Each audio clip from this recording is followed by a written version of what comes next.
बिस्मिल्लाहिर्रहमानिर्रहीम। अच्छा, 10th physics chapter number 1 का लेक्चर नंबर 4 स्टडी करना है हमने। अच्छा, इसके अंदर हम स्टडी करेंगे पेंडुलम की simple harmonic motion, net force on the point A, net force on the point A और रिस्टोरिंग फोर्स। ये सारी चीज़ें स्टडी करनी है। अच्छा, ये टॉपिक काफ़ी टफ है आज, इसको ज़रा एक्टिव माइंड से समझना है आपने। और बहुत ज़्यादा जो है ना, इसके अंदर डेप्थ भी है, कॉन्सेप्चुअल भी है। अगर आपको ये समझ आ जाएगा तो बाउल सिस्टम वो बाद में समझाऊंगा, वो इजी हो जाएगा आपके लिए। दो तीन बातें अगर वो समझ आ गई, बाकी आज का टॉपिक समझ आ जाएगा, बाकी सारा पिछला ही टॉपिक जो हमारा पढ़ना है वही चलेगा। सबसे पहले हमने क्या लेनी है, सपोर्ट लेनी। सपोर्ट के साथ हमने क्या बांध दिया, एक डोरी बांध दी है, ये रस्सी बांध दी, कुछ भी आप कह सकते हो। साथ हमने क्या अटैच कर दिया, मास अटैच कर दिया। अच्छा, सपोर्ट से लेके मास तक का फासला हमें क्या कहलाएगा, उसकी लेंथ। ये हमारी पेंडुलम की लेंथ हो गई है, ठीक है। ये एल से ज़ाहिर करेंगे हम इसको। अच्छा, ये कौन सी पॉइंट है, इसकी कौन सी पोजीशन है, ये गुड शाबाश, ये हमारी मीन पोजीशन है। ये आपको मेरे ख्याल से आना चाहिए। अब मीन पोजीशन को हमने किससे ज़ाहिर किया था, ओ पे। अब तो पहले हम ये बात करेंगे कि असल में मीन पोजीशन के ऊपर कौन कौन सी फोर्स लग रही है। अगर आप देखो तो मीन पोजीशन के ऊपर, ये मास के ऊपर एक तो फोर्स लग रही है नीचे की जानिब है। जमीन का जो सेंटर है हर जिस्म को अपनी जानिब खींच रहा है, उसको हम क्या बोलते थे, वेट नहीं बोलते थे। तो इसका मतलब एक तो इसके ऊपर वेट की फोर्स लग रही है, और दूसरी फोर्स कौन सी लग रही है, ये जो डोरी है, डोरी की टेंशन, खचाओ। डोरी उसको ऊपर की जानिब खींच रहा है और वेट उसको। अब ये दोनों फोर्सेस इक्वल है कि नहीं, ये दोनों फोर्सेस इक्वल है, तो बॉडी हरकत करेगा, नहीं करेगा। क्योंकि जब नेट फोर्स जीरो, यानी कि जो आपकी वेट की फोर्स और टेंशन की फोर्स अगर ये इक्वल है, तो वो आपका मास मूव। इसका मतलब हम कह सकते हैं पॉइंट ओ के ऊपर आपकी नेट फोर्स क्या होती है, जीरो होती है। ना वो ऊपर जाएगा टेंशन की वजह से, ना वो वेट की वजह से नीचे आएगा, बल्कि अपनी जगह पे रेस्ट में रहेगा। यहां तक समझ आ गई बात की। यहाँ पे दो फोर्सेस ही अमल कर रही हैं। अब हमने इसके साथ लिया पंगा, हमने क्या किया, इसके ऊपर फोर्स लगाई और इसको थोड़ा सा खींचा आगे की जानिब, तो ये मास क्या होगा, अपनी पोजीशन से हट के थोड़ा सा ऊपर नहीं आ जाएगा, ठीक है। अब मुझे बताओ यहाँ पे कितनी फोर्सेस अमल कर रही हैं। अगर देखा जाए यहाँ पे भी जो अच्छा पहले पोजीशन देख ले, इस पोजीशन को हमने क्या नाम दिया था, एक्सट्रीम पोजीशन, गुड। यानी कि ये एक्स होता है मीन पोजीशन से जितना फासला, लेकिन अभी हमने एक्स की बात नहीं करनी। अच्छा, इसको हमने क्या नाम दिया था, एक्सट्रीम। ए पॉइंट कह दिया था इसको हमने, याद है ना। ये हमारा एक्सट्रीम पोजीशन पे ए पॉइंट हो गया। अच्छा, अब देखो, अब यहाँ पे फोर्सेस कितनी अमल कर रही हैं। यहाँ पे अगर आप देखो, गौर करो कि how many forces act on it. यहाँ पे हमारी दो फोर्सेस अमल कर रही है, वही सेम। एक तो इसका वेट नीचे की जानिब, और एक इसकी टेंशन डोरी के साथ होगी। क्या ये दोनों फोर्सेस इक्वल हैं, नहीं इक्वल। इसका मतलब जो वेट और टेंशन है ये इक्वल नहीं है। इसका मतलब बॉडी रेस्ट में रहेगा, नहीं। तो नेट फोर्स हमारी जीरो नहीं है, इसका मतलब बॉडी मूव करेगा। अब वो क्वेश्चन पैदा होता है, बॉडी किस जानी मूव करेगा, ठीक है। जैसे आप इसको छोड़ते हो मास को, तो ये मास किस, अब ये सारा इस सिचुएशन जो है ना, हमने ये निकालने के लिए हमें बहुत ज़्यादा इसको स्टडी करना पड़ेगा। और इस चीज़ को समझने के लिए मैं आगे बताता हूँ। अच्छा, इस चीज़ को समझने के लिए सबसे पहले मुझे दोबारा ना, आपको 9th का एक लेक्चर है, एक्स एक्सिस और वाई एक्सिस। अगर आपको याद हो, ये वाई एक्सिस है, ये तो पता है ना आपको, ये एक्स एक्सिस है। आपको splitting of force, I think third या फोर्थ चैप्टर है, वो याद है कि नहीं। आपने एक्स एक्सिस लिया था, वाई एक्सिस लिया था, और यहाँ पे लेट कर लो एक फोर्स अमल कर रही है जिसे हमने नाम दिया एफ का। अब मैंने इस पॉइंट के ऊपर से क्या गिराया था, परपेंडिकुलर, याद है कि नहीं। अब ये जो परपेंडिकुलर गिराया है, वहां तक जो फासला होगा उसको हम क्या बोल देंगे, एफ एक्स। याद है कि नहीं। एफ एक्स किसके बराबर था, एफ कोस थीटा। ये आपको ज़बानी याद होना चाहिए, कैसे आया मैं इस पर नहीं जाऊंगा, ये भी एक अलग ही टॉपिक है। ये मे बी 9th के अंदर इंशाल्लाह ताला मैंने बनाना है इसके ऊपर वीडियो, तो उसके अंदर आ जाएगी। अगर ना समझ आए तो आप उधर से देख लेना। अच्छा, जो एफ एक्स होता है ये हमारा होता है एफ कोस थीटा, यानी कि एफ ये वाला और कोस थीटा इसका फार्मूला बनता है। और ये हमारा एफ वाई किसके इक्वल होता था? आइंस्टाइन है, याद है कि नहीं है? अच्छा, ये दो बातें पर आपने जहन में रखनी है। ये क्यों पढ़ा रहा हूँ ये आगे जाके बताता हूँ। अच्छा, अगर मैं इस एफ को डब्ल्यू कह दूँ तो डब्ल्यू बराबर किसके होता है? एम जी के वेट जो होता है। कोई मसला तो नहीं? तो अगर मैं इसको डब्ल्यू कहा तो मुझे इसे भी इधर भी क्या करना पड़ेगा? एफ को चेंज करना पड़ेगा। ये हमारा डब्ल्यू एक्स हो जाएगा और ये हमारा डब्ल्यू वाई हो जाएगा। अब देखो यहाँ पे चेंजिंग करता हूँ, डब्ल्यू एक्स बराबर डब्ल्यू कोस थीटा के नहीं आ जाएगा बराबर? तो डब्ल्यू किसके बराबर होता है? एम जी के। तो मैंने डब्ल्यू की जगह पे क्या पुट कर दिया? M G cos theta. यहाँ तक क्लियर होगी बात। इसी तरह अगर मैं इसको कह दूँ डब्ल्यू वाई, तो ये डब्ल्यू साइन थीटा, तो डब्ल्यू बराबर M G sine theta. Clear होगी बात? ये तो सारी पुरानी बातें हैं। अच्छा, ये जो एंगल है ये कितना एंगल है एक्स एक्सिस और वाई एक्सिस के दरमियान? ये एंगल कितना है हमारा? ये परपेंडिकुलर है, गुड शाबाश, ये हमारा 90 का एंगल है। अच्छा, 90 के एंगल के सामने जो होता है हाइपोटेन्यूज होता है, ये आपने याद रखना है।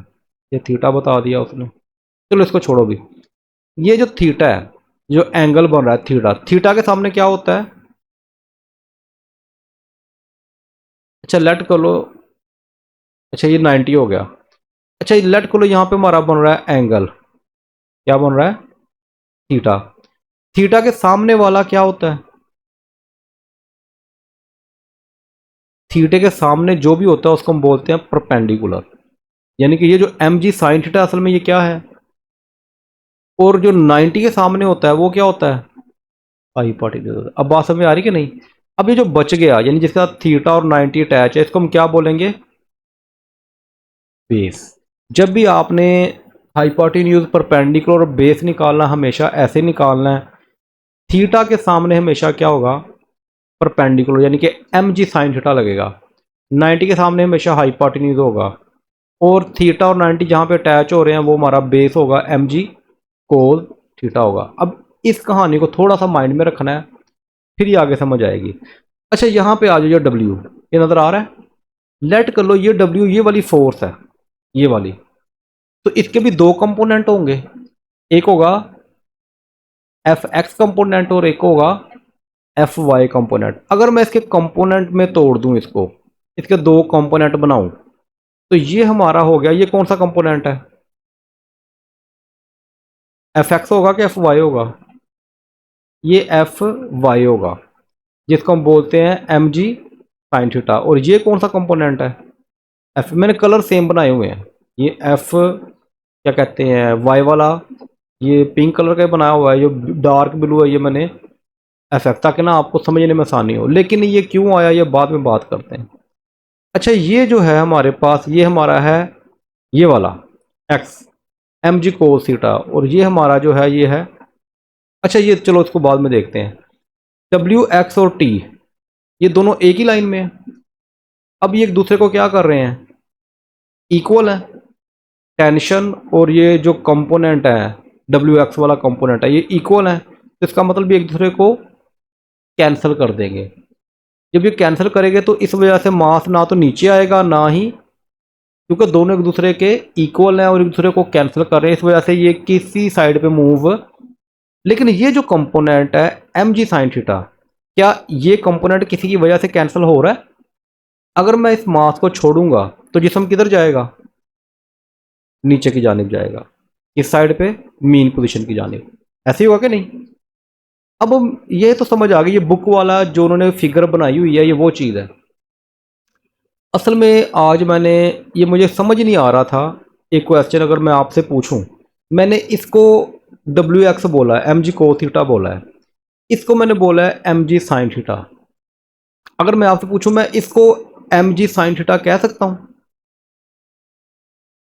और अगर आप देखे जाए तो हमें अभी तक ये क्लियर नहीं हुआ कि हमने एम जी कोस थीटा को एम जी साइन थीटा कह सकते हैं, क्योंकि हमने अभी तक इसको सिर्फ रट्टा लगाया है, इसका बेसिक्स कॉन्सेप्ट नहीं समझा। इसी तरह एम जी साइन थीटा, इसको मैं एम जी कोस थीटा क्यों नहीं कह सकता, ये एक्स एक्सिस वाला क्यों नहीं ले सकता। असल में यही क्वेश्चन आज मैंने 3-4 टीचर से पूछा है कि इसकी बेसिक रीज़न क्या है।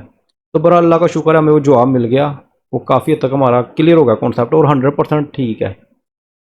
अगर आप गौर करो, इसको समझो ज़रा कि यही हमने एम जी साइन थीटा क्यों लेना हमेशा, ये सबसे बेसिक क्वेश्चन है। असल में ये बुक के अंदर रीज़न नहीं लिखी हुई, ना ही हमने याद करनी, लेकिन हमें पता तो हो ना कि जो हम पढ़ रहे हैं उसके ये एम जी साइन थीटा क्यों आ रहा है। चल लेट कर लो, मैं इसको ख़त्म कर देता हूँ अभी। अगर मैंने ट्राइंगल बनानी है इस तरह, तो ये हमारा वेट मेन फोर्स हो गई। अच्छा, अब देखो ये हमारा क्या है, थीटा है दो लेंथ के दरमियान। अगर ये थीटा है तो ये वाला जो होगा ये भी हमारा इक्वल होगा बिल्कुल उसके बराबर थीटा के।